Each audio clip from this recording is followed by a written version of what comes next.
Hello students, आज हम लोग इस वीडियो में एक नया क्वेश्चन देखने जा रहे हैं जिसमें आपको इस सिस्टम की स्क्वायर चार्ज सिस्टम है इसकी एनर्जी फाइंड करनी है। इलेक्ट्रोस्टैटिक एनर्जी या फिर जिसे हम लोग म्यूचुअल एनर्जी भी कहते हैं, तो वो आपको बनाना है या फिर उसको फाइंड करना है। तो कैसे फाइंड करते हैं, इसके लिए हमने लास्ट में वीडियो में एक दो क्वेश्चन लिए भी थे, मैंने वहां सॉल्व भी किया था। आज हम लोग यहाँ पे एक नया सिस्टम लेके उसको सॉल्व करने की कोशिश करते हैं। तो जैसे कि हम लोग को निकालनी है टोटल एनर्जी, म्यूचुअल एनर्जी क्या होगी। तो किसी सिस्टम की जब एनर्जी निकालनी होती है तो उस सिस्टम को हम लोग बनाते हैं आगे। तो इस सिस्टम को भी हम लोग फिर से बनाएंगे। कैसे बनाएंगे देखिए, जैसे कि ये हमारा एक स्क्वायर है जिसकी साइड डिस्टेंस क्या होगी, इक्वल होगी। इक्वल साइज की जो विड्थ है वही हमारी होगी सारी साइड की। तो इस पहले सबसे पहले हम लोग चार्ज लाएंगे Q1 चार्ज, और Q1 चार्ज को लाके हमने यहाँ पर रखा। जब हम Q1 चार्ज को जब मैंने लाके यहाँ पर रखा तो मैंने पूछा क्या मुझे कोई काम करना पड़ा होगा। तो सिंपल सी बात है कि जब ये Q1 आया होगा तो इसके अगल बगल कोई भी चार्ज नहीं है, कोई भी चार्ज नहीं है, तो हमें कोई भी कार्य नहीं करना पड़ेगा, कोई भी वर्क नहीं करना पड़ेगा। क्यों? क्योंकि वर्क के फॉर्मूले में लिखा था पोटेंशियल इनटू लाया गया चार्ज। तो लाया गया चार्ज तो Q1 है, बट पोटेंशियल यहाँ पर बन ही नहीं पाएगा क्योंकि अगल बगल में कोई चार्ज नहीं है। तो Q1 को लाने में किया गया कार्य अगर पूछा जाए कितना होगा, तो सिंपल सी बात है कि W1 की जो वैल्यू आएगी वो कितनी आएगी, 0 आएगी। अब बात करते हैं Q2 चार्ज को लाने में। तो Q2 चार्ज को लाना है और लाके रखना है, कितनी डिस्टेंस पर लाके रखना है, Q1 से A डिस्टेंस की दूरी पर। तो Q1 से A डिस्टेंस की दूरी पर हम लोग आ गए और यहाँ पर लाके रखा Q2 चार्ज को। अब जब Q2 को लाके हम लोग रखे हैं तो हम पूछेंगे फिर से क्या हमें कोई काम करना पड़ा होगा। तो अब आपको यहाँ पर काम करना पड़ा होगा। क्यों? तो देखिए, काम का जो फॉर्मूला था, वर्क का formula V into Q. Q कौन सा होता है, लाया गया चार्ज। तो लाया गया चार्ज तो Q2 है, लेकिन यहां पर इसके आने से पहले Q1 चार्ज यहां प्रेजेंट था। तो Q1 ने एक डिस्टेंस पर बनाया होगा पोटेंशियल, तो वही पोटेंशियल आपको लिखना पड़ेगा। तो Q2 को लाने में किया गया कार्य है W2। W2 इक्वल टू होता पोटेंशियल, किसके कारण पोटेंशियल, जो पहले से चार्ज प्रेजेंट था। पहले चार्ज कौन सा था, Q1। तो 1/4 पाई एप्सिलॉन नॉट। Q1 कौन सा है, प्लस का है, तो प्लस का Q1 अपॉन कितनी डिस्टेंस पर पोटेंशियल निकालना है, a डिस्टेंस पर। तो a डिस्टेंस पर पोटेंशियल, तो देखिए जो ये हमारा इतना पार्ट लिखा हुआ है ये पोटेंशियल लिखा हुआ है, इनटू लाया गया चार्ज। लाया गया चार्ज कौन सा है, Q2। तो यहाँ पर लिख दिया Q2, और Q2 है कैसा, प्लस का, तो इसका हमें लगा दीजिए प्लस। तो हमारी ये निकल के आ गई एनर्जी या फिर वर्क निकल के आ गया Q2 का। अब देखिए, अभी तो हमारा पूरा सिस्टम बना नहीं है, अभी हम लोग को दो चार्जेस और लाने हैं। तो हमारा एक चार्ज है Q4 या फिर एक चार्ज ले लेते Q3। Q3 को लाने में कितना काम करना पड़ा हो तो उसको देखते हैं।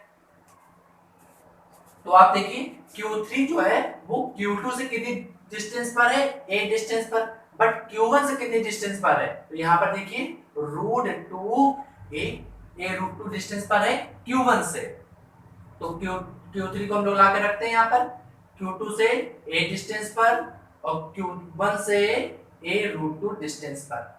अब देखिए, जब हम लोग Q3 को लाके जब यहाँ पर पुट करेंगे तो Q3 क्या कहेगा कि मेरे आने से पहले दो चार्ज यहाँ प्रेजेंट है। तो जे वाला Q2 वाला चार्ज भी पोटेंशियल यहाँ बनाएगा, Q1 चार्ज वाला चार्ज भी इस वाले पॉइंट पर पोटेंशियल को बनाएगा। तो यहाँ पर पोटेंशियल दो मिलना है, तो वर्क भी दो बार पार्ट में लिखा जाएगा। तो Q3 को लाने में कितना काम करना पड़ा होगा उसके बारे में लिख लेते हैं। तो Q3 को लाने में किया गया कार्य W3 इक्वल टू, पहले हम लोग बात करते हैं Q2 से कि Q2 तुमने a डिस्टेंस दूर पर पोटेंशियल कितना बनाया। तो क्या कहेगा, 1/4 पाई एप्सिलॉन नॉट। चार्ज कौन सा दिया हमने, Q2। तो Q2 अपॉन डिस्टेंस कितनी है, a डिस्टेंस। तो a चार्ज कौन सा है, प्लस। तो ये हमने पोटेंशियल लिख दिया Q2 के कारण a डिस्टेंस पर, और लाया गया चार्ज कौन सा है, Q3। तो आगे मल्टीप्लाई कर दिया Q3 का, और Q3 पॉजिटिव है तो प्लस का मल्टीप्लाई हो गया। तो आप देखेंगे जो Q2 के कारण a पॉइंट पोटेंशियल केवल अभी तक हमने लिखा है, लेकिन Q3 के आने से पहले दो चार्ज थे हमारे पास। Q2 ने पोटेंशियल भी बनाया था, Q1 ने भी बनाया था। तो आप लिखेंगे Q1 के बारे में जानकारी, तो प्लस Q1 के कारण a√2 डिस्टेंस पर पोटेंशियल कितना बनेगा, तो 1/4 pi epsilon not Q1 upon distance है a√2।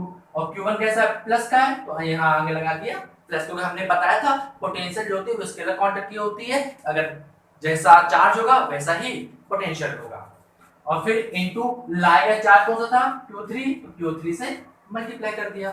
अब इसको हम लोग थोड़ा सॉल्व करके लिखेंगे तो किस प्रकार लिखा जाएगा वैल्यू देखिए जरा आपको, तो W3 equal to 1/4 pi epsilon naught, Q3 को हमने बाहर ले लिया, A जो है उसको भी हमने बाहर ले लिया, अंदर क्या बचेगा देखिए Q2 plus Q1 upon root 2, तो ये वैल्यू आ गई, हमारी W3 का मान निकल आया।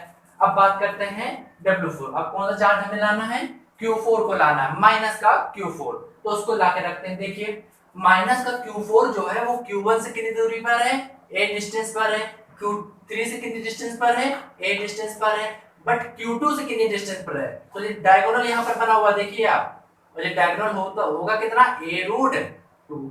अब जब Q4 हमारा आ रहा होगा तो Q4 के आने से पहले ही देखिए यहाँ पर सिस्टम बनाते हैं, तो Q4 मान लीजिए हमारा यहाँ पर है माइनस का, तो Q4 a डिस्टेंस पर, यहाँ से भी a डिस्टेंस, बट Q2 से a रूट 2 डिस्टेंस पर। और जब Q4 आ रहा है तो इससे पहले ही हमारे 3 चार्ज प्रेजेंट है, तो ये वाला चार्ज Q1 भी a डिस्टेंस पर पोटेंशियल बनाएगा, Q3 भी a डिस्टेंस पर पोटेंशियल बनाएगा, Q2 भी a distance a root 2 distance पर पोटेंशियल बनाएगा, और ये 3 पोटेंशियल बना रहे हैं तो तीनों के साथ इसका मल्टीप्लिकेशन भी होगा, तब जाके हमारा Q4 को लाने में टोटल वर्क मिलेगा। तो चलिए उसके वर्क को भी हम लोग लिख लेते हैं, तो W4 बराबर क्या आएगा, W4 बराबर अगर पोटेंशियल लिखा जाए तो इसका पोटेंशियल और प्लस इसका पोटेंशियल और फिर लाया गया चार्ज, तो पहले Q1 के कारण potential 1/4 pi epsilon not Q1 upon कितने डिस्टेंस पर, a डिस्टेंस पर, Q1 प्लस का है तो यहाँ प्लस लगा लिया, तो ये पोटेंशियल हो गया हमारा Q1 के कारण। अब बात करते हैं Q2 के कारण पोटेंशियल कितना आएगा, तो प्लस Q2 के कारण पोटेंशियल के कितनी दूरी पर चाहिए हम लोग को, a रूट 2 डिस्टेंस पर, तो 1/4 pi epsilon naught Q2 upon a root 2, Q2 plus का है प्लस, इसके बाद Q3 के कारण पोटेंशियल तो plus 1/4 pi epsilon naught Q3 upon distance कितनी है, a डिस्टेंस, Q3 प्लस का प्लस का, तो आप देख रहे होंगे कि मैंने तीनों चार्जेस के कारण पोटेंशियल लिख दिया, जो कि हमारा टोटल पोटेंशियल ये आया है, और वर्क होता क्या, पोटेंशियल इनटू लाया गया चार्ज कौन सा है, Q4 है, तो यहाँ पर मल्टीप्लाई करके लिख देते हैं माइनस का Q4 लाया गया चार्ज। तो आप देख रहे होंगे मैंने सभी चार्जेस को लाने में जो वर्क किया गया मैंने उसको यहाँ पर लिख लिया, तो टोटल वर्क कितना होगा, तो टोटल वर्क लिख लेते हैं, टोटल वर्क क्या आएगा, W बराबर W1 plus W2 plus W3 plus W4। जब आप इस इक्वेशन को सॉल्व कर लेंगे दैट मीन कि आप W1 की वैल्यू उठा के यहाँ पुट कर दीजिए, W2 की, फिर W3 की और फिर W4 की, तो वही आपका आंसर निकल के आ जाएगा। तो उम्मीद करते हैं कि आपको ये क्वेश्चन समझ में आ गया होगा कि इस क्वेश्चन को कैसे सॉल्व करना है। अब हम लोग देखते हैं दूसरा क्वेश्चन और उसको सॉल्व करके देखते हैं, अगर कोई डाउट लगे तो आप कमेंट करके हमें जरूर बताएं। तो चलिए आप इस क्वेश्चन को लगा के देखते हैं, इस क्वेश्चन में कहा क्या जा रहा है पहले ये देख लेते हैं। इससे लिखा क्या है कि हमारा एक राइट एंगल ट्रायंगल बना हुआ है जिसमें प्लस क्यू चार्ज एक डिस्टेंस दूरी पर रखे हुए हैं, लेकिन सी पॉइंट पर कोई भी चार्ज नहीं रखा है। और कहा ये जा रहा है कि सी पॉइंट पर हम चार्ज कितना रखें कि जो इस सिस्टम की जो टोटल एनर्जी है या म्यूचुअल जो एनर्जी होगी उसकी वैल्यू 0 हो जाए। तो हमें नहीं पता सी पर कौन सा चार्ज है या कितना चार्ज रखना है, तो हमने कहा कि सी पर चार्ज रख दिया हमने कैपिटल क्यू, और इसकी वैल्यू आपको निकाल के बतानी है। तो अगर इसकी म्यूचुअल एनर्जी अगर 0 हो रही है तो इसका मतलब है कि इस सिस्टम को बनाया गया होगा पहले, तो पहले हम इस सिस्टम को बनाते हैं।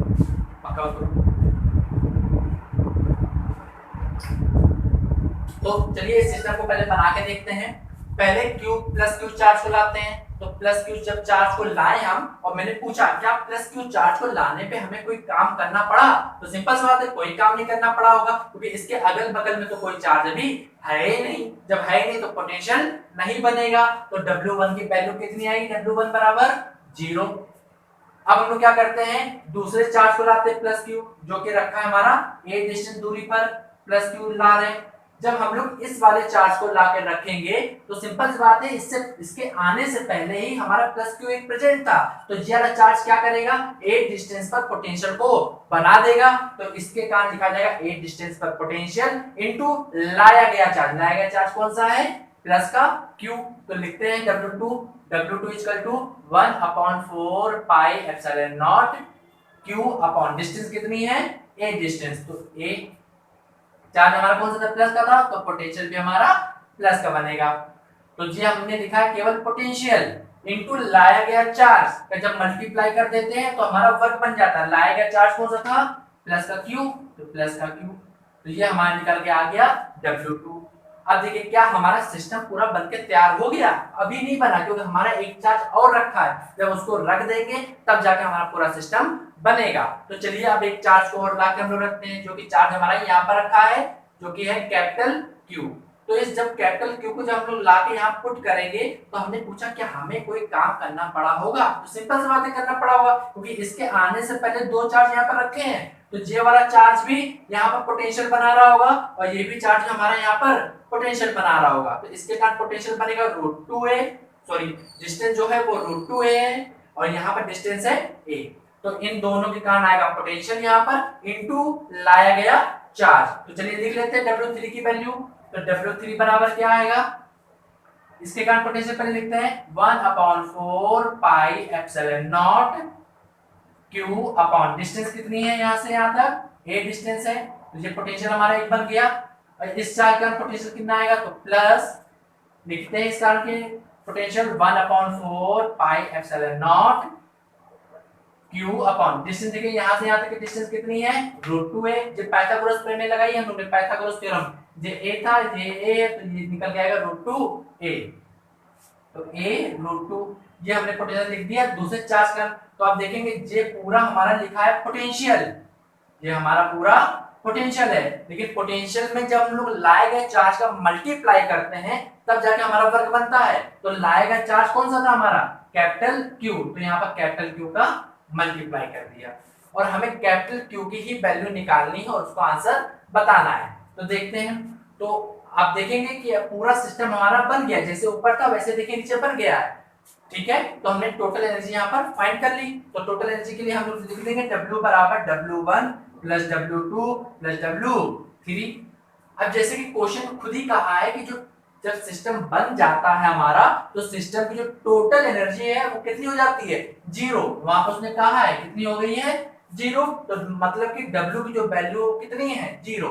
तो यहाँ पर लिख दिया 0 बराबर W1 की वैल्यू कितनी थी, 0 प्लस W2 की वैल्यू कितनी है, 1/4 pi epsilon naught Q upon a plus W3 की वैल्यू देखिए कितनी है हमारी, 1/4 pi epsilon naught Q upon a plus 1/4 pi epsilon naught Q upon a√2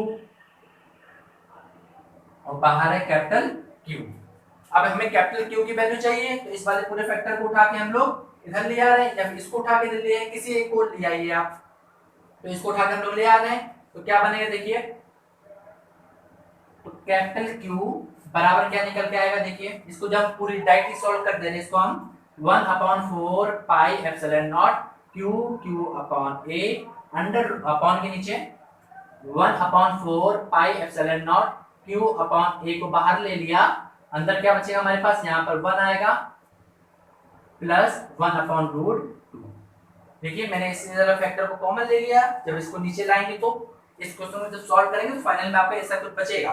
तो देखिए 1/4 pi epsilon not 1/4 pi epsilon cancel हो गया, एक क्यू से क्यू कैंसिल हो गया, a से a कैंसिल हो गया, तो हमारा वैल्यू क्या बच गया देखिए। और एक चीज और, यहाँ पर एक साइन आएगा माइनस का जब इक्वेशन को सॉल्व करेंगे तो q बराबर टोटल जो हमारा आंसर निकल के आया इसको मैं यहाँ पर लिख दे रहा हूं। तो q बराबर माइनस का q अपॉन 1 प्लस 1/√2। तो ये हमारा आंसर हो गया, जो कि चार्ज हमारा आया है माइनस में। तो हमसे पूछा गया था कैपिटल क्यू कितना होगा, तो कैपिटल क्यू की वैल्यू निकल के आ गई। उम्मीद करता हूं कि आपको ये क्वेश्चन भी समझ में आ गया होगा, क्योंकि ये क्वेश्चन एक बार कंपटीशन में पूछा जा चुका है, जो कि काफी आसान क्वेश्चन था। आप समझ गए होंगे ऐसे क्वेश्चन आते हैं, लेकिन बेसिक कॉन्सेप्ट अगर आपको पता है तो आप ऐसे क्वेश्चन को बड़ी आसानी से सॉल्व कर लेंगे। अगर क्वेश्चन में अगर कोई भी डाउट लगे या फिर आंसर अगर मिसमैच कर रहा हो तो हमें कमेंट करके जरूर बताइएगा, क्योंकि मैंने डायरेक्ट यहाँ पर इक्वेशन को सॉल्व कर दी है। हो सकता है शायद कहीं कैलकुलेशन थोड़ी सी गड़बड़ी हो गई हो, लेकिन आप इसको सॉल्व कर लीजिएगा और हमें बताइएगा कि आंसर कैसा आया है आपका सॉल्व करने के बाद। लेकिन जो प्रोसीजर है वो प्रोसीजर हमारा ऐसा ही रहेगा। तो चलिए अब मिलते हैं नेक्स्ट वीडियो में, एक नया टॉपिक लेंगे और उसके नए टॉपिक को हम लोग पढ़ेंगे।